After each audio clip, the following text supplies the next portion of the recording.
Chapter 49. And Jacob called unto his sons, and said, Gather yourselves together, that I may tell you that which shall befall you in the last days. Gather yourselves together, and hear, ye sons of Jacob, and hearken unto Israel your father. Reuben, thou art my firstborn, my might, and the beginning of my strength, the excellency of dignity, and the excellency of power. Unstable as water, thou shalt not excel, because thou wentest up to thy father's bed, then defiledst thou it. He went up to my couch. Simeon and Levi are brethren. Instruments of cruelty are in their habitations. O my soul, come not thou into their secret. Unto their assembly mine honour, be not thou united, for in their anger they slew a man, and in their self-will they digged down a wall. Cursed be their anger, for it was fierce, and their wrath, for it was cruel. I will divide them in Jacob, and scatter them in Israel. Judah, thou art he whom thy brethren shall praise. Thy hand shall be in the neck of thine enemies. Thy father's children shall bow down before thee. Judah is a lion's whelp. From the prey, my son, thou art gone up. He stooped down, he couched as a lion, and as an old lion. Who shall rouse him up? The scepter shall not depart from Judah, nor a lawgiver from between his feet, until Shiloh come, and unto him shall the gathering of the people be. Binding his foal unto the vine, and his ass's colt unto the choice vine. He washed his garments in wine, and his clothes in the blood of grapes. His eyes shall be red with wine, and his teeth white with milk.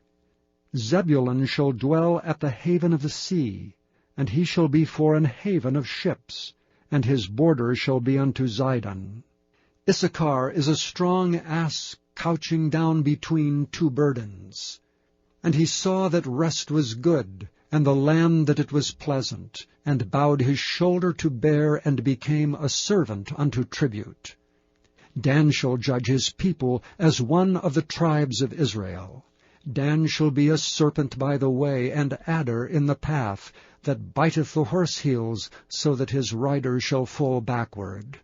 I have waited for thy salvation, O Lord. Gad, a troop shall overcome him, but he shall overcome at the last. Out of Asher his bread shall be fat, and he shall yield royal dainties. Naphtali is a hind let loose, he giveth goodly words. Joseph is a fruitful bough, even a fruitful bough by a well, whose branches run over the wall. The archers have sorely grieved him, and shot at him, and hated him. But his bow abode in strength, and the arms of his hands were made strong by the hands of the mighty God of Jacob. From thence is the shepherd, the stone of Israel. Even by the God of thy father who shall help thee, and by the Almighty who shall bless thee with blessings of heaven above, blessings of the deep that lieth under, blessings of the breasts and of the womb. The blessings of thy father have prevailed above the blessings of my progenitors unto the utmost bound of the everlasting hills. They shall be on the head of Joseph, and on the crown of the head of him that was separate from his brethren. Benjamin shall raven as a wolf.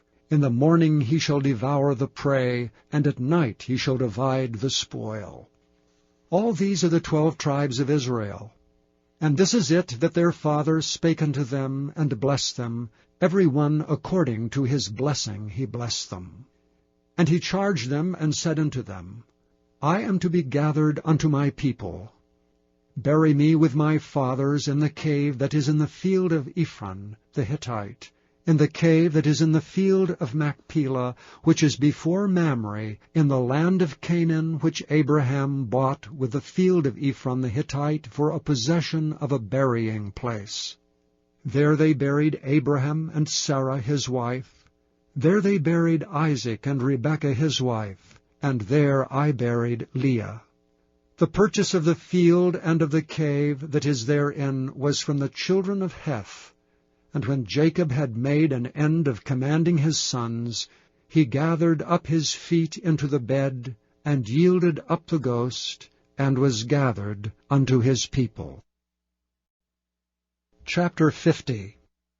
And Joseph fell upon his father's face, and wept upon him, and kissed him. And Joseph commanded his servants, the physicians, to embalm his father, and the physicians embalmed Israel.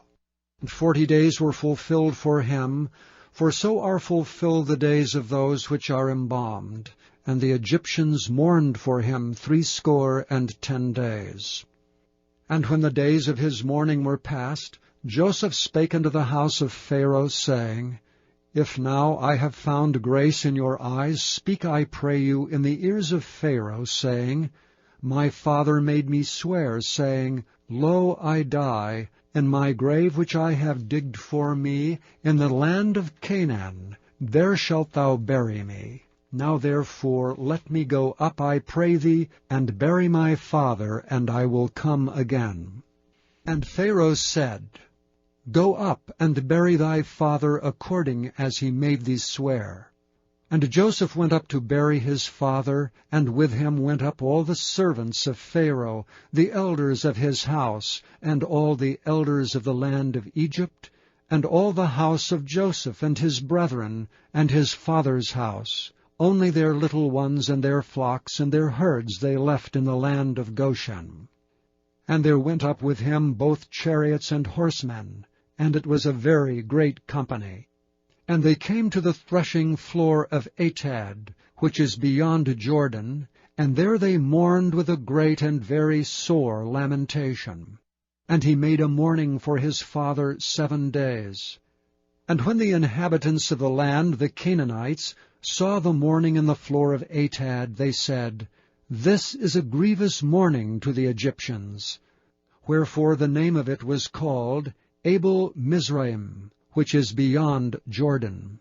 And his sons did unto him according as he commanded them. For his sons carried him into the land of Canaan, and buried him in the cave of the field of Machpelah, which Abraham bought with the field for a possession of a burying place of Ephron the Hittite before Mamre. And Joseph returned into Egypt, he and his brethren, and all that went up with him to bury his father after he had buried his father. And when Joseph's brethren saw that their father was dead, they said, Joseph will peradventure hate us, and will certainly requite us all the evil which we did unto him. And they sent a messenger unto Joseph, saying, Thy father did command before he died, saying, So shall ye say unto Joseph, Forgive, I pray thee now, the trespass of thy brethren, and their sin, for they did unto thee evil. And now we pray thee, forgive the trespass of the servants of the God of thy father. And Joseph wept when they spake unto him. And his brethren also went and fell down before his face, and they said, Behold, we be thy servants. And Joseph said unto them, Fear not, for am I in the place of God? But as for you, ye thought evil against me. But God meant it unto good to bring to pass, as it is this day, to save much people alive. Now therefore fear ye not. I will nourish you and your little ones. And he comforted them, and spake kindly unto them. And Joseph dwelt in Egypt, he and his father's house, and Joseph lived 110 years. And Joseph saw Ephraim's children of the 3rd generation. The children also of Machir the son of Manasseh were brought up upon Joseph's knees. And Joseph said unto his brethren, I die, and God will surely visit you, and bring you out of this land unto the land which he sware to Abraham, to Isaac, and to Jacob. And Joseph took an oath of the children of Israel, saying, God will surely visit you, and ye shall carry up my bones from hence. So Joseph died, being 110 years old, and they embalmed him, and he was put in a coffin in Egypt.